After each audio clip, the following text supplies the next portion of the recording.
Allez, on est dimanche, vous êtes avec Loïc, Nesrine, Mickaël, c'est les geeks du dimanche, on est indécis, on va choisir qui commence avec des cartes Marvel, c'est parti.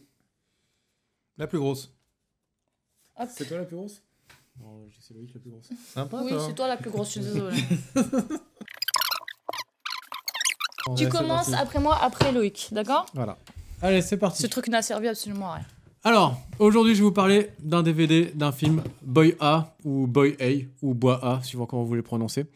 C'est un film de Maintenant, il John faut que tu Crowley, expliques pourquoi, ouais. avec Andrew Garfield que vous connaissez parce que vous l'avez vu dans Amazing Spider-Man et vous l'avez pas aimé. Alors, de quoi ça parle? C'est un film extrêmement touchant où Andrew Garfield joue donc un jeune adulte qui est en prison depuis pas mal de temps, depuis qu'il est enfant, parce qu'il a fait quelque chose qui n'est pas exactement dit dans le film, mais qu'on pense très très grave à une autre petite fille.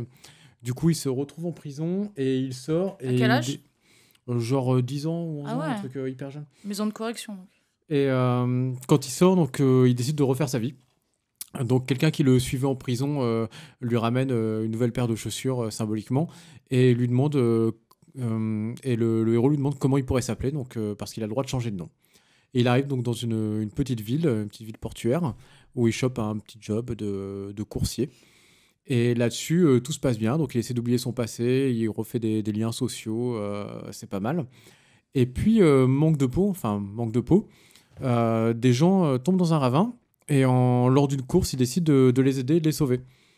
Il se trouve que le fait monte à la presse. Donc la presse s'intéresse à ce qui s'est passé. Et donc forcément, il essaie de retrouver qui a sauvé ces gens. Et quand il le retrouve, il décide d'enquêter un peu sur lui. Et son secret va se savoir. Et comme son secret va savoir qu'il a peur de la réaction des gens, qu'on sache ce qu'il a fait, eh bien, ça se passe pas bien du tout. Il décide de partir et de se mettre en fuite. Donc c'est un film assez touchant. C'est un film plutôt doux. Peut-être un petit peu lent, mais ça rajoute pas mal sur les émotions. Il y a beaucoup de passages de la vie quotidienne. Comme toujours, ce genre de film, on attend de savoir à quel moment la vérité va éclater et dans quel embarras il va être et qu'est-ce que ça va faire, comment il va réagir. Et c'est vraiment sympa. C'est le genre de film que j'appelle film un peu poussière dans les yeux, où à la fin, on a l'impression qu'il y a beaucoup de vent quand même. Exactement, c'est très bien joué. Et voilà, c'est le genre de petit film qu'on peut se mettre à n'importe quel moment et qui parle à tout le monde, parce que je pense que tout le monde a un petit cœur. Voilà, donc Boy A, si vous voulez faire une soirée un peu douceur et puis larme à la fin, je vous conseille, c'est très bien joué, c'est réalisé correctement et c'est plutôt intéressant. Alors, est-ce que Andrew Garfield bégaye pas trop? Non, il bégaye pas trop. Pourquoi il bégayait Dans Amazing Spider-Man, ouais. Après, c'est le rôle peut-être qui veut ça. Je me rappelle plus du tout. Non, il bégaye pas trop, mais c'est vraiment très bien. Ok. Et c'est extrêmement bien joué. On se rend compte que c'est un très bon acteur. Ok, ça arrive donc. Ça arrive. Ok. Bon, alors, moi, je vais parler très brièvement et avec l'aide de Loïc, je l'espère, C'est vrai? de la série de Gracie, Nouvelle Génération, qui passe en ce moment sur Netflix. Alors, moi, pourquoi j'ai regardé de Gracie, enfin, je le regarde depuis 3-4 jours, là, parce que ça m'aide pour mon travail. Regarder des séries de la vie quotidienne de lycéens avec un vocabulaire de jeunes, etc., parce que je ne suis plus très jeune, ça m'aide. Et donc, j'ai choisi... La méthode Bellins. Exactement. C'est toi qui me l'avais conseillé, en plus. C'est moi qui m'avais appris ça. Ok, bon, ça prend plein de trucs, c'est génial. Vive l'amitié. Donc, j'ai regardé De Gracie sur Netflix. Je suis à la 2e saison, là. Donc, c'est une série qui existe depuis avant ma naissance. 79. Voilà. Que je regardais moins à l'époque quand j'étais gamine, et ça se passait au collège. Celle-là se passe au lycée. Ces 2 saisons-là qui sont sur Netflix se passent au lycée. Et j'ai remarqué le truc que j'ai vraiment trouvé intéressant. C'est pour ça en fait que d'ailleurs je continue à regarder, même si c'est un truc de gamin, parce que c'est vraiment c'est pour les jeunes, quoi. Et je continue à regarder et ça m'intéresse. Parce que j'ai trouvé les problématiques présentées très modernes et pas farfelues. Parce que, par exemple, dans les séries avant, que ce soit Beverly Hills ou Art les cœurs à vif, par exemple, qui était révolutionnaire à l'époque quand même. Carl Lewis. C'est pas pareil, attends. Tous les jeunes avaient vraiment des problèmes horribles. T'avais la nana qui tombait enceinte, celle qui était droguée, mais vraiment, tu vois, il y en avait un qui commettait un crime, un qui était fou, qui allait dans un hôpital psychiatrique, etc. Alors que là, c'est toujours le même genre de truc, mais moindre, donc beaucoup plus proche, beaucoup plus réaliste. Donc tu as le gay, bon il y en a plusieurs d'ailleurs, heureusement, parce que c'est plus la mode du il y a un gay dans une série, là il y en a plusieurs. Je vais faire le test de Bechdel sur les gays. T'as les histoires d'amour, le est-ce qu'on va coucher, est-ce qu'on va pas coucher, et c'est vraiment dédramatisé. T'as quoi d'autre, des histoires de racisme. Les derniers épisodes là étaient vraiment sympas parce qu'il y avait une des élèves qui voulait se venger d'un autre lycée, qui leur avait fait une blague. C'est deux équipes de volley, comment on dit, adverses.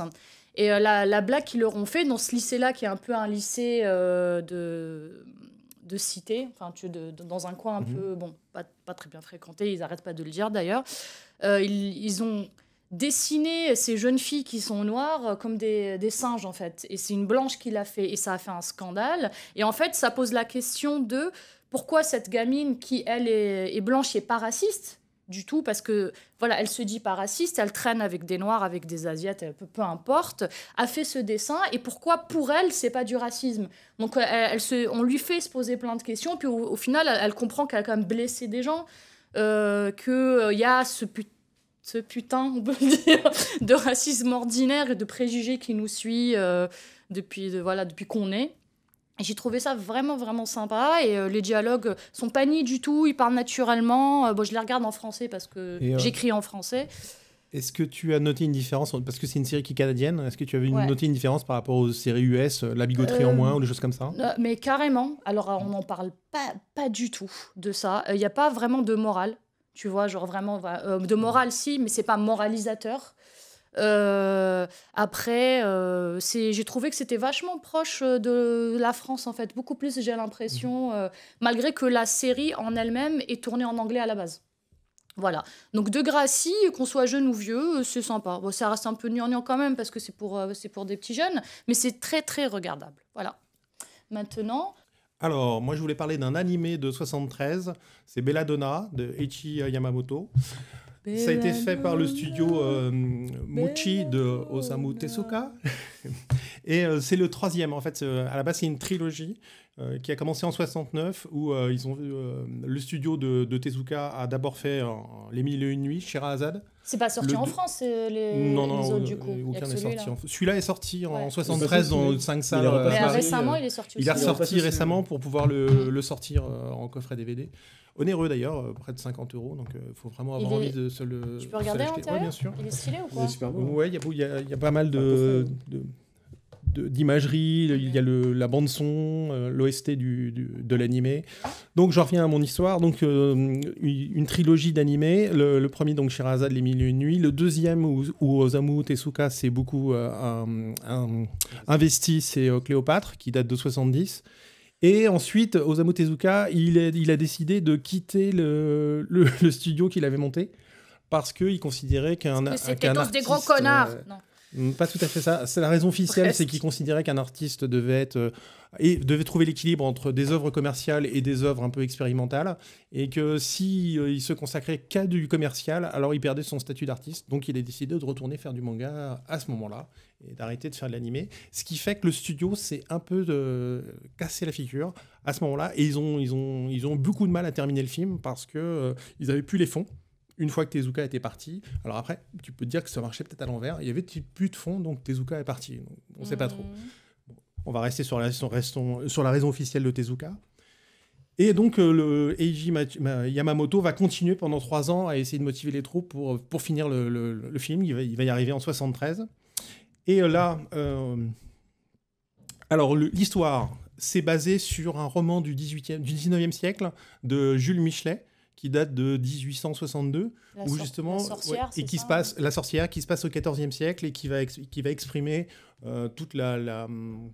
qui va critiquer la condition de la femme à l'époque et qui va opposer la sorcellerie de cette femme à l'obscurantisme religieux du Moyen-Âge français, en l'occurrence, même si graphiquement on s'en rend pas compte, mais ça se passait en France, le roman de Michelet.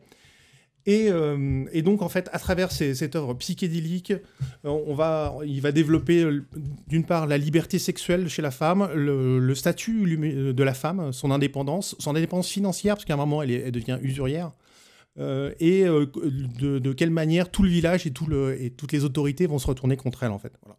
Donc elle va succomber au mal, quelque part, pour pouvoir obtenir sa vengeance. Et on va arriver sur le chara designer, pas le chara designer, la personne qui fait le côté artistique de l'œuvre, c'est Kuni Fukai. Béa. Et lui, il s'est inspiré d'une part du psychédélique, mais aussi du surréalisme.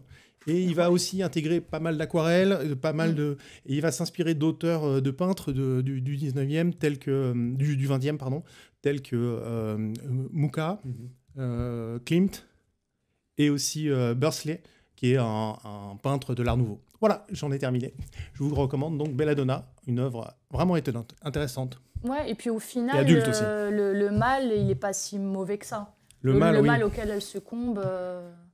C'est vrai qu'il pas- lui offre une indépendance, mais une indépendance qui est pas reconnue par le monde. Ça va pas. C'est un peu un drame, quand même. Un Ok, drame. donc on finit sur un drame. Voilà, on Voilà. finit sur un drame. On finit sur un drame. D'accord.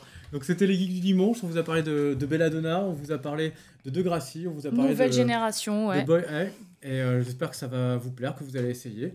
Et puis je vous souhaite un bon dimanche. Hein. Et à dimanche prochain. À dimanche prochain. Bye bye. À demain. À demain. I'll be back. I'm sorry, Dave. I'm afraid I can't do that. I love you. I know. First rule of Fight Club is do not talk about Fight Club. À demain à deux pieds.